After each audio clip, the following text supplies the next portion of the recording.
नमस्कार, study with Kailash Bogra की YouTube channel में फिर से आपका स्वागत। हमने बात की थी, हम आजकल आधुनिक भारत के इतिहास पर चर्चा कर रहे हैं। बम्बई की स्थापना यहाँ तक हम बता चुके थे कि गेराल्ड ओंगियार ने की थी। और देखो, बंगाल के शाह शुजा ने सर्वप्रथम 1651 ईस्वी में अंग्रेजों को व्यापारिक छूट की अनुमति दी।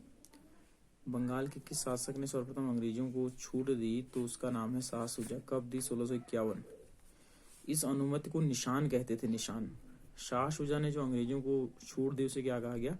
निशान कहा गया। 1698 ईस्वी में अंग्रेज ईस्ट इंडिया कंपनी ने 3 गांव सुतानुती, कालीकाटा, गोविंदपुर की जमींदार 1200 रुपये भुगतान कर प्राप्त की और यहाँ पर फोर्ट विलियम का निर्माण किया। कोलकाता जो नगर है वो कितने गांवों से मिलकर बना है? 3, सुतानुती, कालीकाट और गोविंदपुर। 1200 रुपये के भुगतान करके अंग्रेजों को दे दिया। चार्ल्स आयर फोर्ट विलियम के प्रथम प्रेसिडेंट हुए।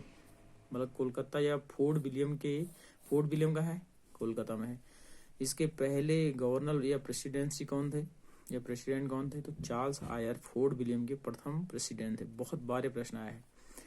कालांतर में यही कोलकाता नगर कहलाया, जिसकी नींव चार्ल्स चारनॉक ने डाली। कोलकाता नगर की नींव किसने डाली?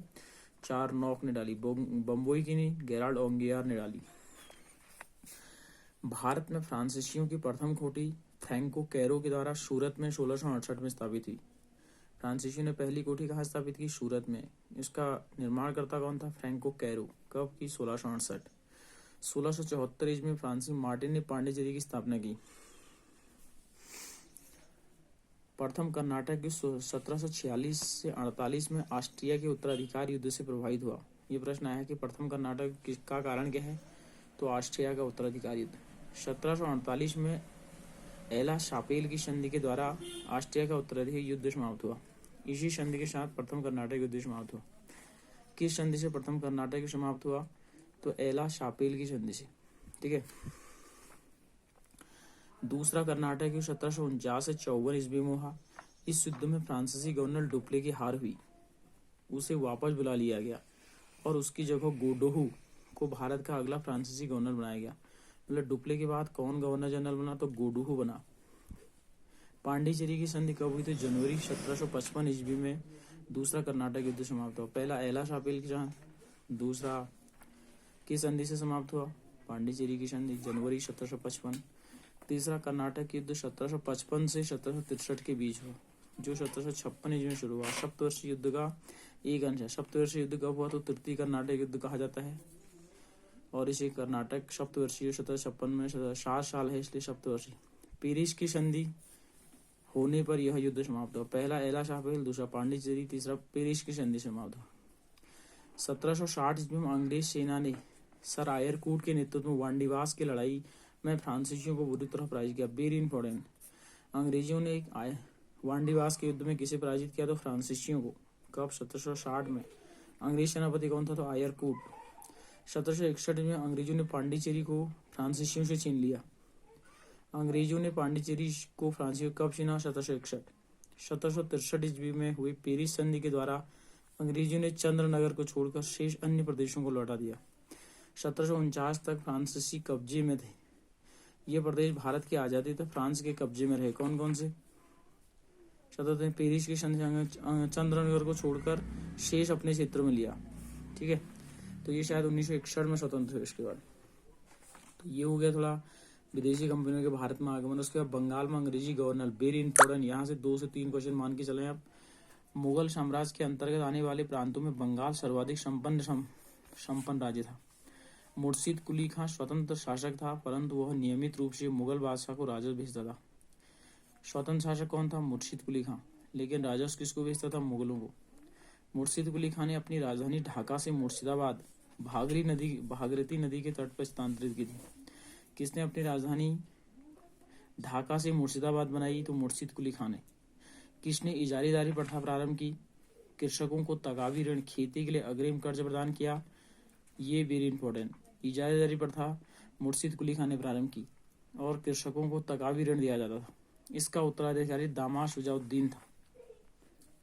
1740 में गिरिया के युद्ध में सरफराज खां को मारकर बिहार के सर सूबेदार अलीवर्दी खां बंगाल का नवाब बना। गिरिया का युद्ध कब हुआ? 1740।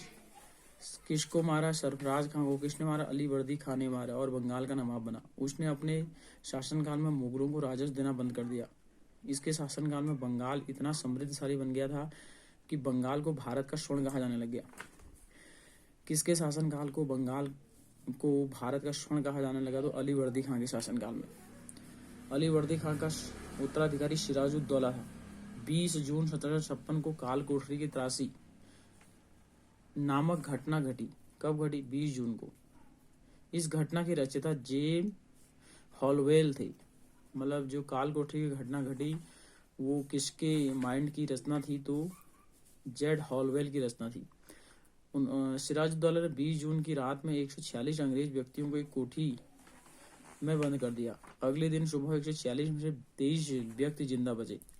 प्लासी का युद्ध कब हुआ? तो 23 जून 1757 को अंग्रेज सेनापति रॉबर्ट क्लाइव और बंगाल के नवाब सिराजुद्दौला के बीच हुआ, जिसमें नवाब अपने सेनापति मीर जाफर की धोखाधड़ी करने के कारण पराजित हुआ। प्लासी का युद्ध कब हुआ? 23 जून 1757 में सिराजुद्दौला और रॉबर्ट क्लाइव के बीच हुआ, जिसमें सिराजुद्दौला अपने सेनापति मीर जाफर की धोखाधड़ी के कारण पराजित हुआ। अंग्रेजों ने मीर जाफर को बंगाल का नवाब बनाया। प्लासी की लड़ाई में मोहनलाल और मीर मदान के नेतृत्व में एक छोटी सेना नवाब के प्रति वफादार रही। मीर मदान लड़ते हुए मारा गया। और प्लासी कहाँ है? बंगाल में है, भागीरथी नदी के किनारे। प्लासी युद्ध में सिराजुद्दौला का कौन सा सेनापति मारा गया? तो मीर मदान। किस नदी के किनारे है? भागीरथी। कहाँ है? पश्चिम बंगाल में।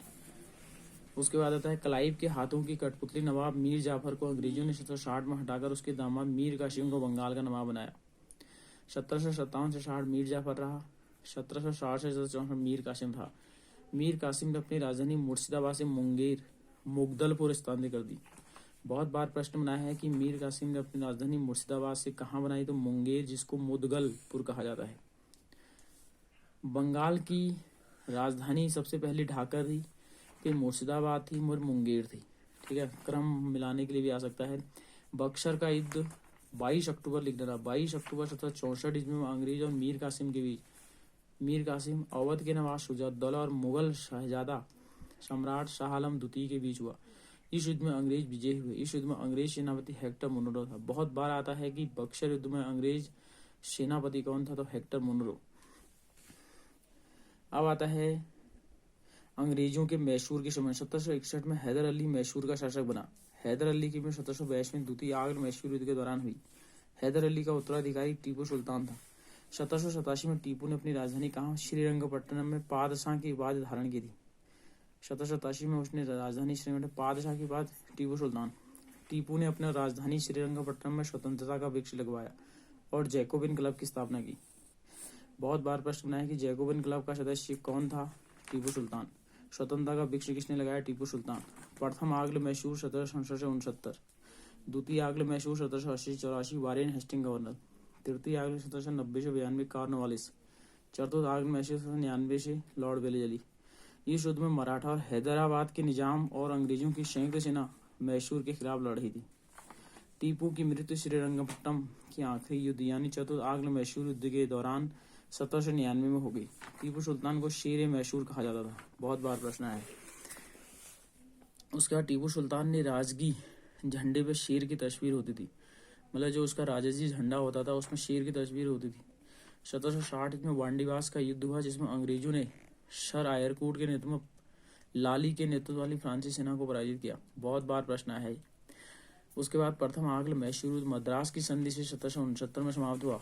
द्वितीय आंग्ल मैसूर मैंगलोर की संधि 1784 समाप्त हुआ। तृतीय आंग्ल मैसूर श्रीरंगपट्टनम की संधि 1792 से संपन्न हुआ।